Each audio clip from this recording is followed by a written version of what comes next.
Welcome to Covered in Pet Hair, a boozy web show for pet lovers on Pet Life Radio. I'm your host, Isabel Alvarez-Arata, and today I have the pleasure of having a drink and a chat with a renowned veterinary behaviorist. I am super excited. I will tell you all about him and introduce you as soon as we come back from these messages from our sponsors. Welcome back to Covered in Pet Hair. I'm your host, Isabel Alvarez-Arata, and today I have the pleasure of having a drink and a chat with a pet parent, a doctor of veterinary medicine. He's a diplomate of the American College of Veterinary Behaviorists. He's also a certified animal behavior consultant. He's an author, an entrepreneur. He serves as an expert witness. He's an adventure seeker, a road tripper, a foodie. He's simultaneously a wine snob and a box wine drinker. He is a craft beer guru. He loves his coffee, his tea, and loves to travel. He's a fitness fanatic who's originally from Baudette, Minnesota, a tiny town on the Canadian border. He currently lives in Portland, Oregon, and he's engaged to Robert, his partner of 21 years. They share a bull terrier mix named Cornelius, who, if you Google him, shows up on the first page of results. Pretty impressive, if you ask me. He, my guest, is the owner of the Animal Behavior Clinic in Portland. He's co-owner of Instinct Dog Training, which is also in Portland. He's renowned veterinary behaviorist, Dr. Christopher Pachel. Welcome, Dr. Christopher Pachel. It's so nice to have you on the show. I'm humbled by that introduction. Truly, I am. It's an honor to be here. I'm excited for the conversation and the chat and just all of the things. So thank you so much for having me on. Oh my gosh, thank you for agreeing to be on my little show. I spent the whole day prepping for this because I was like, we don't talk science here. We talk, the touchy-feely stuff. And Awesome. All of your interviews, everywhere I looked, have been all about science and I even watched one in its entirety about like itchy dogs, and it was with a vet and a veterinary behaviorist, you were talking about itchy dogs from a perspective of veterinary medicine and animal behavior. And I was learning so much, but that's not what we do here. So actually, before we go any further, I'm going to introduce the drinking game for our show. Anybody participating in our drinking game today, anytime you hear this word, make sure you take a drink of whatever you're enjoying, but please make sure you're of age wherever you're joining us from. Please never drink and drive, and always drink responsibly. What are you drinking tonight, Dr. Pachel?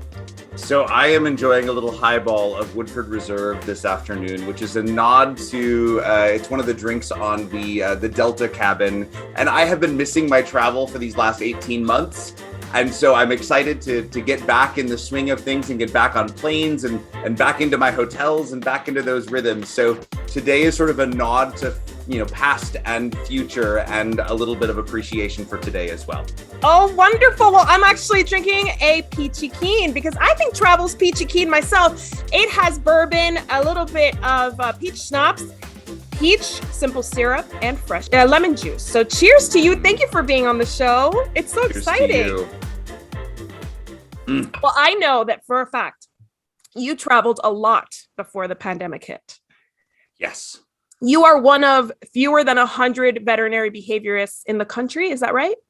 Yeah. Also, yes. Yeah. And there's truly about 50 of us, I think, that are actively practicing here within the continental US. The American College includes members in Canada. There's a handful in Australia, Western Europe, one or two in Japan as well. So the actual number in the US is even more significantly smaller than that 100 mark, for sure. Wow. So 100 probably in the world, you think? Yes. Yeah. Of the American College of Veterinary Behaviorists, there are fewer than 100 of us that exist anywhere. I feel so special that I have one on my show. I'm so excited right now. Well, actually, most people don't know what it takes to become a veterinary behaviorist. I introduced you obviously as a doctor of veterinary medicine and an animal behaviorist.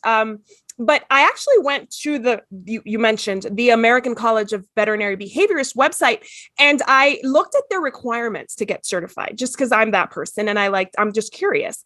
And so for our first game today, we're playing What's a Behaviorist? Because I want to find out more about you and your career trajectory. And this is a quick fire challenge. So I'm going to say a requirement and you're going to answer my question that I've prepared for you about that requirement. Are you ready to play? I'm ready to play, and I hope I remember all the things I had to do in order to get here. So this will be a test of epic proportions. When I was writing this game out, I was like, well, how long has it been since he was certified? So how long has it been? It's been 11 years of wonderful practice and sort of leaning into that certification. But yes, it's been 11 years. So I think I will remember all the details, but grace and humility if I don't, right? Well, the first one's an easy one. So in order to become a diplomate or diplomate, I've learned is the proper pronunciation.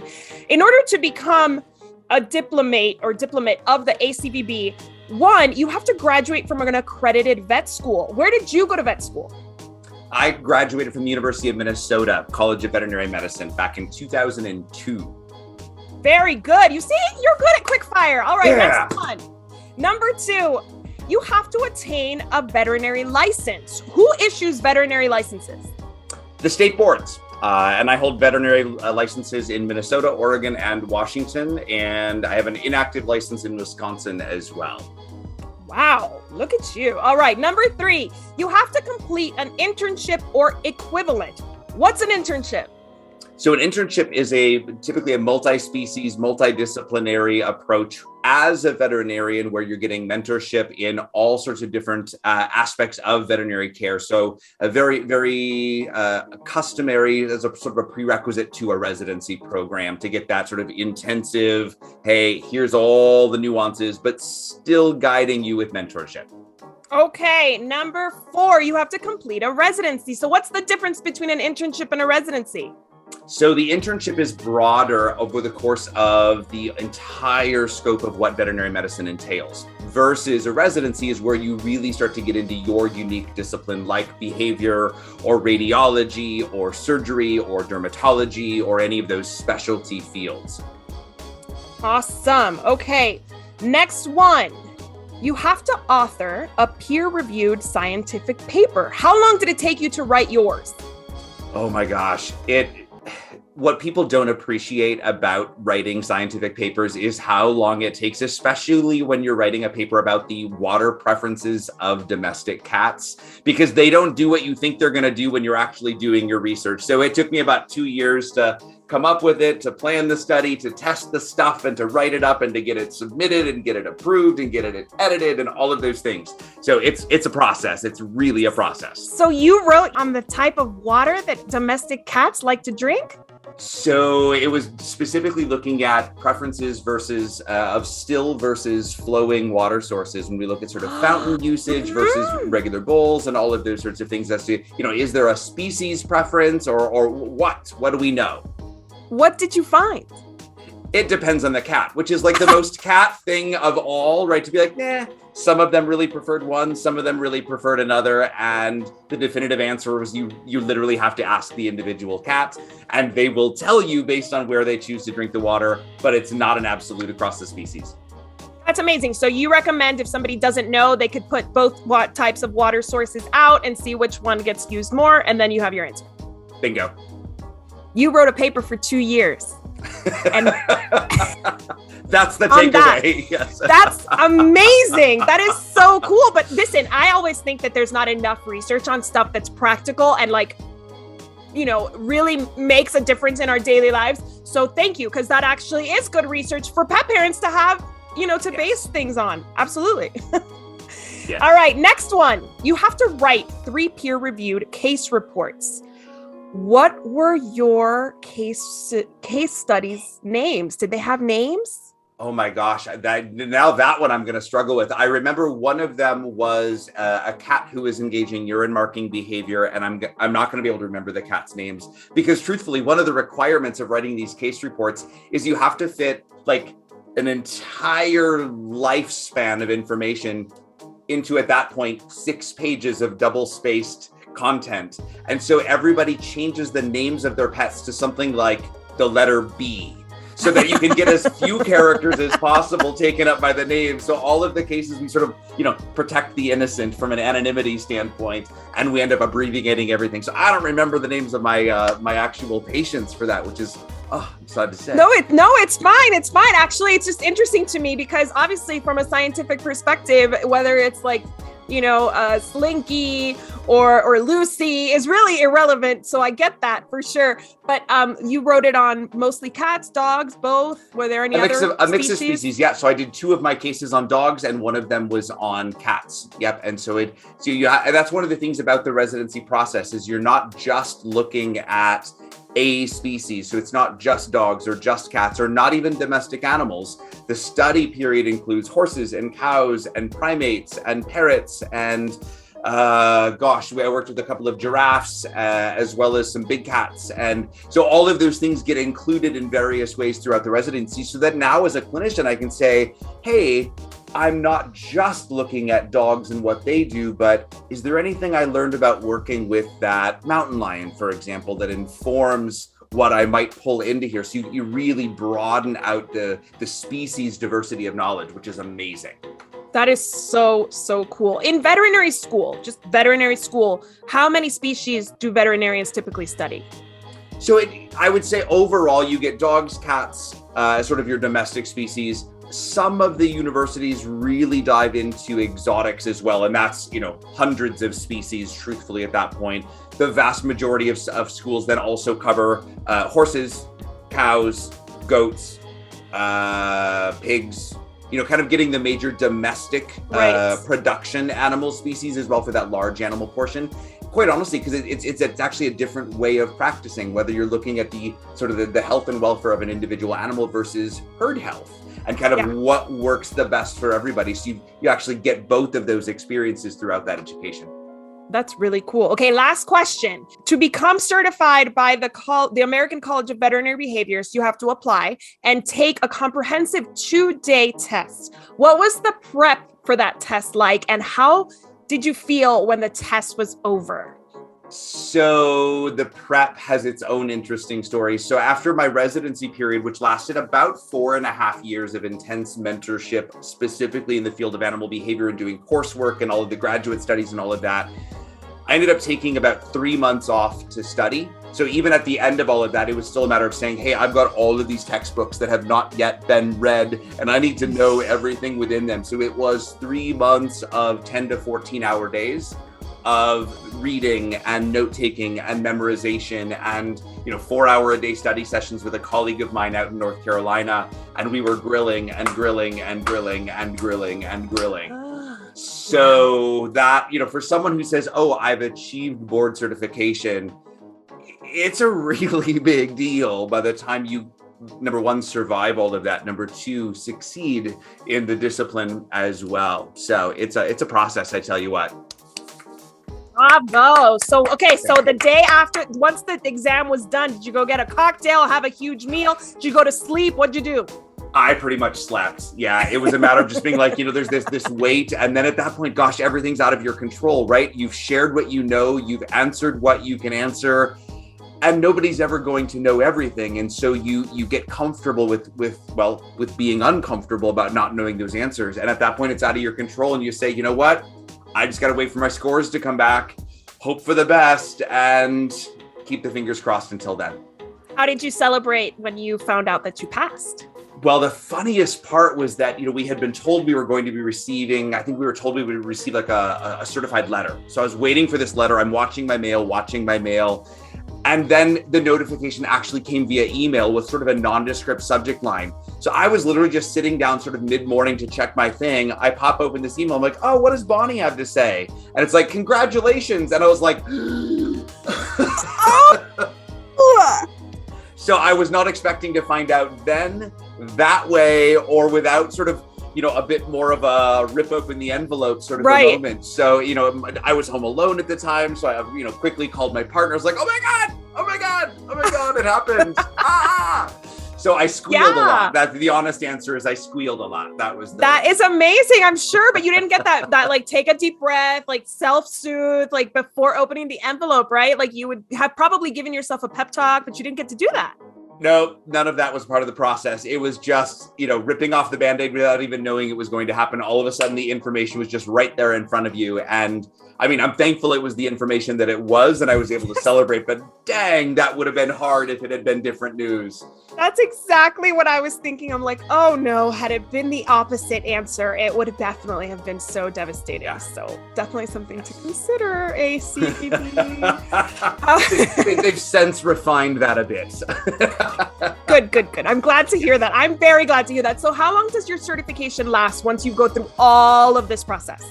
So at the time, it was essentially a permanent certification, right? And so all of us, we go through, education every single year. We're doing our continuing education credits for our baseline DVM or Doctor of Vet Med certification, our licensure. So we're going through continuing education all of the time. Now, the newer diplomates, and this is across not only the behaviorists, but across the other specialties as well, those certifications are now good for 10 years. And there's a recertification process and different paths of ways to achieve that, to really guarantee and ensure that the knowledge remains top notch. Well, yeah, of course. I mean, science changes, findings change. So I'm sure that they'd have to keep you, make sure that you're continuing your education for sure. Absolutely. All right. So how many species do you specifically work with now? So I primarily work with dogs and cats. And the reason for that in my practice is those are the species that I really, really understand both the behavior and the medical concerns for. But I will consult with veterinarians anywhere in the world, truly on any species, if they understand the medical components, but they're struggling with some aspect of the behavioral care. I'm happy to hop on a call and say, hey, tell me what you know about this animal. What I don't know about their behavior, I know where to find it. We together can really create a collaborative relationship to get these issues addressed for this particular animal. So quite honestly, the vast majority of what I do in the clinic with my primary patients is canine feline, but sky's the limit for everything else. Yeah, I mean, you studied it all. So you are, I mean, gosh, they say that most of us only use 10% of our brain. I have a feeling you're using way more than the average person. All those mammals filed in there. My goodness. All right. So this is a very controversial question, and I have to ask it because I feel like this is the show that, braces all the controversial questions. I'm just kidding. So tell me, are dogs more trainable than cats? Ooh, I would say no. I would also say, though, that they are differently trainable, meaning cats are learning every second of every day, just the same as dogs are. But the cool thing about cats, and this actually is a really cool thing about cats, their overall nature is not sort of an isolation type of a relationship with their people. They're very, very social, but they're not quite as into what do you need from me? And so we have to capture their motivation differently in order to really get them through the training ropes, if you will. But no, we do training with cats all the time. So it's a matter of whether it's teaching individual skills or modifying behavior for emotional issues. Absolutely, we do it all the time. And they're willing participants. Most of the time. How do you motivate your cat client or cat patients? Yeah, it depends, right? So the cool thing about dogs is you can almost always just I'm going to oversimplify it. You throw some food at them and they're like, cool, that was amazing. I'll do that. The cat kind of, bats the food around a little bit and ponders it and then might take a little bite and go, not today. I'm not all that hungry. So It's a very different process. So we leverage other things, whether it's play or petting. Some cats really just want to be left alone. So we can leverage that as a reinforcer. Again, it gets all kinds of creative. And that's one of the fun parts of working with cats is really getting to know not just cats as a species, but the individual animal to be able to say, who are you and what motivates you? And how can we leverage that to achieve something that sort of accomplishes the goal that we're here to accomplish? And also really acknowledge, and this is where I could go on a huge soapbox tangent forever, not everything should be trained. Right? We do actually honor the unique needs of each individual animal. So sometimes part of this process is to say, you know what? We can let cats and dogs be cats and dogs. And how do we sort of nudge that in directions that are, perhaps safer or makes them better living companions in the household, right, while still honoring who and what they are, which is an amazing part of the job. I love that. I agree 100%. I'm a parent. I kind of parent in the same philosophy. Why? I ask my husband a lot, but why is that the rule? And he looks at me and he's like, because isn't that just the way it is? And I'm like, I don't know. It's not good enough. No. Thank you. I agree. I would completely agree with you. Well, I have to take a break right now, and I'm going to dive in a little bit further into the difference between vets, vet behaviorists, trainers, etc. as soon as we come back from these messages from our sponsors. Welcome back to Covered in Pet Hair. I'm your host, Isabel Alvarez-Arrada, and today I have the pleasure of having a conversation with Dr. Christopher Pachel, who is an animal behaviorist. And he works primarily with cats and dogs, and he just told us all the reasons why working with cats is amazing. But now I'm going to bring it back to working with dogs and cats that maybe are not behaving the way that their pet parent would like. And we're going to play a game, and it's called Much Ado About Naughty. Awesome. And the reason it's called Much to Do About Naughty is because we're really lucky in this day and age where we have a lot of resources when it comes to our pets behaving badly. But a lot of people don't know where to start. They can recognize the problem, but they don't know where to turn. And honestly, most pet parents, especially during COVID times, don't have a ton of income to go to like 3 different places to address the same issue. So what I'm going to do is I'm going to give you a scenario, and you're going to tell me where you would steer this pet parent. And this is not to say that you can't work in conjunction with other professionals, but where would you start? Okay, are you ready to play? I am ready. Let's do it. Awesome. Let's go. Much Ado About Naughty. A dog with fear and anxiety is a danger to herself and her home. Where does she turn? Where are we going to go? Yeah. So the first thing to do truly in that case is to have that animal checked out by a veterinarian if you can, if you've got a resource in your area, because sometimes, especially if that's a behavioral change, that can be due to pain. That can be due to changes in thyroid levels. It can be due to a urinary tract infection. It could be due to cognitive changes in an elderly pet. So in that case, we definitely want to get that clean bill of health first before we start going down either the let's medicate that, let's train that, let's make sure that animal is healthy first. Fantastic. Next one. A dog that is reactive towards strangers of all species is unpredictable and has a bite history that may be getting worse. Where do they turn? Yeah. So this one could actually go in a lot of different places. And in some cases, I would say whoever is most available. And by that, I mean a certified trainer, a behavior consultant, the primary veterinarian, or perhaps the veterinary behaviorist. Because when we've got an immediate safety risk, we really want to make sure that we've got someone who can step in right away and say, hey, I'm probably not going to be able to address all of these pieces. And you may actually want to talk to multiple people in regard here. But hey, with my role, I can help you with this piece. I can help you read your dog's body language. I can show you how to train that dog to perhaps wear a basket muzzle or use some defensive leash handling to make sure that you can navigate that animal through life safely. So urgency might actually direct that one a little bit more, and then we fill in the gaps along the way. I love that answer. That is perfect. Next one. Cat refuses to allow herself to be medicated. Where do they go? So yeah, that's a great question, because that's a really common problem. So first and foremost, ask the veterinarian, because especially when it comes to feline medications, there's often different ways to compound them that can make it easier for that whole administration process to happen. If that's not good enough, or we don't have other options, then perhaps working with a member of that veterinary team, or perhaps a technician, to work through some cooperative care training methods, or really employing a trainer who can really work specifically to work with that cat to teach that tolerance process. Awesome. A senior dog is withdrawing, but all his blood work and physical exams are normal. What's the next step? Ooh, that one's a good one. For the senior dog especially, those are often cases where I love when that veterinarian is able to consult with a veterinary behaviorist, or the pet parent is able to do exactly the same, because gosh, there's certain things that we as a specialist at a specialist discipline would know to look for that a general practitioner might not have on their radar. So it may be that that animal is truly healthy and maybe not. So there may be some things that myself or one of my colleagues would recognize and pick out from that animal's history to say, wait a minute, there's these 3 little details off on the side, kind of waiting to be discovered.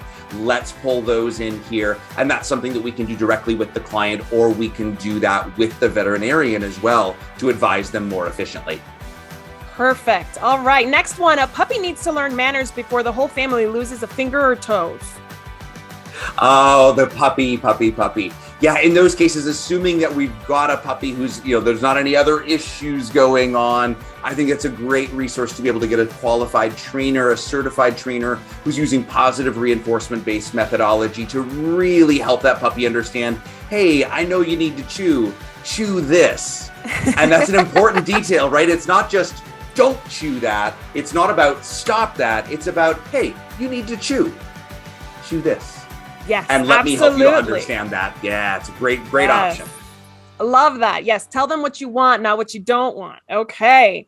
Rescue kitten has been in his new home for months, but is still not settling in well. Where do they go? Ooh, that's a good one as well. And that one could go in a lot of different directions. It probably doesn't have quite the urgency that other case that we were talking about has, but that's going to depend on who do you have in your community or online or even at a distance who understands cats to say, hey, can we troubleshoot this a little bit more? So I think that's really going to be probably a putting together of the minds to really say, have we met that cat's needs? And is there something else that's a little bit different from usual here, medically or behaviorally or emotionally, that we need to address to really help that cat acclimate? Perfect. Okay, the last one, and this one, I feel like this is a pretty common sentiment. And I hope that people would actually seek out professional advice before they just make the decision. But a pet is medicated for compulsive tendencies, but the pet parent would like to see them live without meds. Where do they start? Yeah, that's going to be the conversation definitely for either the veterinarian or the veterinary behaviorist. And then because there's some really specific details there about the appropriateness or inappropriateness of medication usage, or perhaps making dose adjustments or understanding how meds may or may not interact with other health needs that really needs to be handled by someone who has not only the behavioral understanding, but the veterinary medical prescribing knowledge as well. So that one, turf that one right over to the DVM team for sure. Perfect. Would you, I guess, describe your role as kind of like in the human world, a psychiatrist? Mm-hmm. Psychologist, psychiatrist, a little bit of social work thrown in there for good measure. Yeah, there's a lot of disciplines that kind of come together. And that's, the case where we're really looking at prescribing needs, we really toe more the line of the psychiatrist, as you're saying. Right. And yet, in order to prescribe responsibly, we have to understand the ethology of the species to know what's normal and what's abnormal, and the psychology of how we're going to influence those behaviors, and the medical needs of the animal and what that might look like, and all of those things. So it really is it's a discipline that pulls a lot of information from a lot of different disciplines. That is so cool. I love that even exists, honestly. I just think that Me too. The fact that we have it. I mean, Yes. Well, yes. I think that the fact that we have it, the fact that we've given animals the importance they deserve, where we have created these experts in things other than, they have pancreatitis. It's time to say goodbye. They have dementia, yes. Whatever it is. They're a lot more complex than that, just like we are, yes. And they deserve that attention when they can get it. Okay, so I'm curious as to what cases you most see in your practice. So we see, I would say probably the majority of what we see is some version of fear, anxiety, or stress that's showing up in a problematic way. And oftentimes, truthfully, these are animals that are misunderstood, where they're having an emotional reaction and they're trying to navigate their world as best they can, but they often don't have the coping skills that allow them to say, hey guys, I'm feeling a little stressed over here in the corner. Can you help me out? Can you throw me a lifeline? And so oftentimes we're working as almost a translator to say, when the ears move in this direction, that means this. Or, hey, this is a dog that when we do this sort of training exercise, we can see them take a deep breath, and we can actually do almost like meditation for dogs and cats as well by really working with them in collaboration. So, the underlying issue is often fear, anxiety, and stress. And the reason why the owner is reaching out may vary from aggression to house soiling or, urinating, defecating inside the house, or maybe they're chewing or digging or doing all sorts of different things. But gosh, underneath it all, fear, anxiety, stress, by far and away what we see. Okay. So in most training, and I'm not a dog trainer. I would like to one day become a certified dog trainer, but I'm not. But I see a lot of behavior modification, management, and sometimes medication being used to address these pretty severe situations. Is that kind of your toolkit as well? Yes, absolutely. The way that I tend to think about that is if our goal is to change or improve or support or help that animal in some way to change their behavior, the rule for me is always focusing on behavior modification and training first, because that's where learning happens. That's where we actually change or improve skill sets or toolboxes or however we want to put that analogy. So it's always training and behavior modification. And until we've onboarded those skills or those coping strategies, we need to manage that animal, not only to maintain safety, but also to keep them out of situations where they're practicing doing it wrong. So there's this balance or this teeter-totter that goes back and forth between training and management. And then for some of those animals, especially where fear and anxiety is an issue, they need some additional support. So that's the, if needed, portion of the medical or the medication piece of that puzzle, that three-pronged approach that you outlined. All of them are important to consider. Awesome. Okay. So management. Is management sometimes a permanent thing? Like that's what you have? Sometimes it certainly can be. And that's a choice that my pet parents make. Some of them say, you know what, let's say this is a dog who can't be left home alone because of distress. Some of my pet parents would say, you know what, our lifestyle supports the fact that this is a dog that we'll just never leave alone. We'll do that. And we acknowledge that he or she can't be left alone and it's not ideal, but we can work with it. Right. So an owner or a pet parent may decide that that's good enough for them, or an animal who is uncomfortable around strangers, but is more than happy to hang out in the back bedroom when there's a dinner party and put some music on and chew on a frozen toy and, happy as they can be. So giving those pet parents the permission to choose management is also an option. And the real distinction there is to say, do you want to change the animal's behavior? Then we're going to be doing the training and behavior modification. Right. If the goal is simply to manage safety and welfare and emotional needs, sometimes the training is sort of an add-on. So we can kind of flip-flop that a little bit for sure. All right, awesome. And are there some behavior concerns that have more success than others? Like, are some just something that you have to just accept as part of your pet? So that really depends. I mean, there's certainly breed-related traits or species-related traits. For example, if a cat owner comes to me and says, I want my cat to never, ever climb on anything in my house ever again. And believe it or not, that happens from time to time. I would have to say that's probably a pretty unrealistic expectation. You can define it all you want. And yes, we can do some training, but that's probably not going to happen for a cat. Right. Or if we were to say, gosh, I have a border collie and I want them to just hang out with me on the couch all day long and not respond in any way to moving objects and really just be a cuddle bug 24/7. Nope, probably not going to happen. Could we shift in that direction? Of course we can. Of course we can. We've got reinforcement contingencies that allow for that. So again, I think it comes down to, rather than saying which problems are going to be more modifiable, it's really taking a look at the big picture. Are we being realistic about what's likely to be an outcome here? And does that particular client or pet owner have the skills or the resources to really put behind that? Sometimes yes, sometimes no, but all of that really factors into outcomes. That is so cool to know. I mean, I think that's really good. You don't want to go in to somebody who already is like, oh, I can't fix that. Absolutely. Like there's always something we can do, even if it's only to understand. There's always something we can do there. Understand first, modify second. Perfect. I love that. Okay. So you have a new endeavor.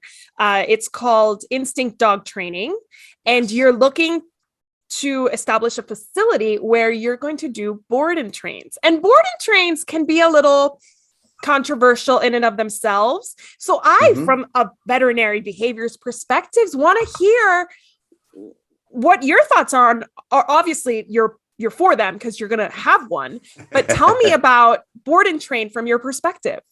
Yeah, you're right. It absolutely is controversial. There's a couple of reasons for that. I would say the most The most controversy is sort of based on the fact that historically, a lot of board and train facilities utilize methodology that's more corrective or coercive. They're guaranteeing results saying, hey, in 2 weeks, I will make your dog fill in the blank. I don't agree with that. Right? That sort of goes against everything that we've been talking here about, sort of helping to teach and build coping strategies and all of those things. So there's a little bit of a negative connotation there based on methodology, but we can do board and train using science-based, reinforcement-based training methods and models and all of that. So we can move beyond methods in terms of this conversation. The other controversy comes though from the fact that we say, well, gosh, if the animal is learning how to behave in this facility or in this particular kennel, that doesn't change anything at home. And we can address that too, right? We can actually work with a dog, for example, who's working with a trainer who gets a couple of short dedicated training sessions throughout that day while we're controlling that animal's environment. So they're not practicing doing it wrong. We can really efficiently teach them those skills, and then we can generalize or transfer them back over to their home environment and say, hey, you as his pet parent, let's do this together. Let's transfer that so you are able to now have the same success because your dog already knows the skills. Let me show you how to do that. So that's the other place where it breaks down, where that handoff is simply, hey, I taught your dog how to sit, come down, stay. Here's the leash. Good luck. Right. No. This is, the end of training is not when we hand the leash back. That's often where the other end of the leash training begins.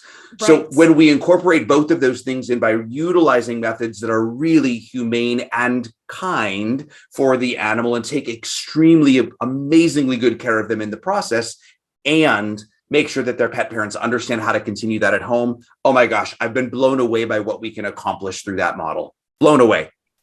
So there is a benefit to having them in a controlled environment. I guess is it the focus? I mean, are they more focused on the learning? There's fewer distractions. And you're working with someone in a case like that where you've got a certified trainer who knows how to really help that animal learn. Versus the coaching model, which I love as well, when pet parents want to be involved in that, that's amazing.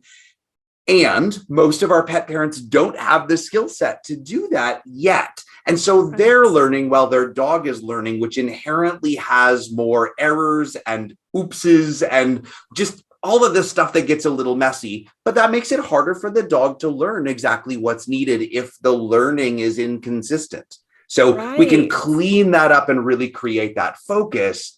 That's what we're really able to do in that board and train environment.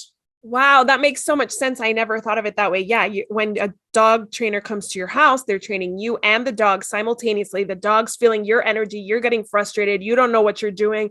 You're overwhelmed with the instructions. Click now, click no, don't click now. Give them the treat fast. Don't go. It's really overwhelming from a pet parent's perspective. The dog's watching you and the trainer figuring out where they stand in this whole thing. I never thought about that, but it makes perfect sense from a dog's perspective to be somewhere where it's like, oh, I'm training here. That's it.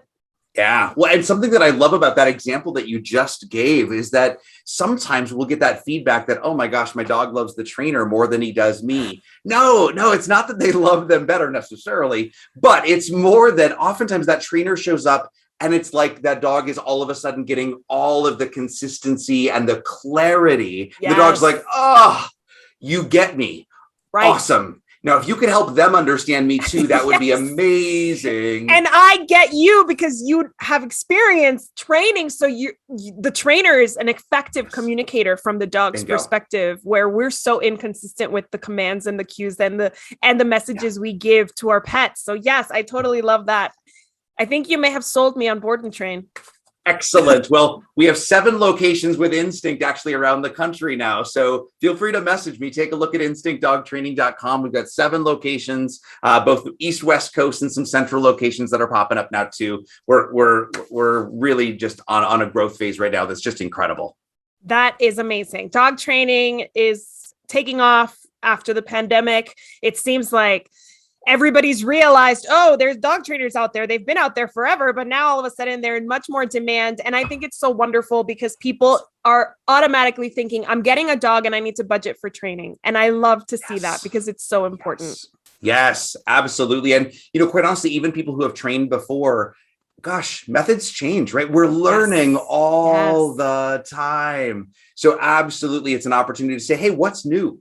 Like, what are some of the skills? And oh my gosh, there's some amazing things happening in the field, really progressive things happening in the field of animal training right now, where we're really looking at the animal as an individual. And again, rather than just saying, how do I make you do stuff? How do I require things of you? It's about saying, cool, who are you? Yeah, let's do this together. Let's collaborate. Let's partner up.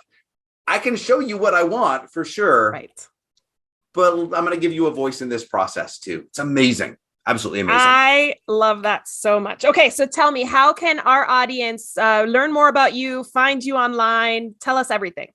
So the best place to look for sort of the central hub, if you will, especially if you wanted to listen to some other conversations like this one, would be to go to my website, which is drpachel.com. Nice and easy, Dr. Pachel, drpachel.com. And there you'll be able to direct yourself to the Animal Behavior Clinic, to Instinct Dog Training, to the media page with videos and podcasts and articles and all of those things. So that's the easiest place to go. You can track me down on social media as well. Although I will be very honest, I had a bit of a account hack happen about 2 weeks ago. So if you Google me right now on social media, you're not going to find me. I'm currently locked out and I don't exist. So watch for me to make a return once that all gets sorted. But yes, drpachel.com is your greatest place to take a look.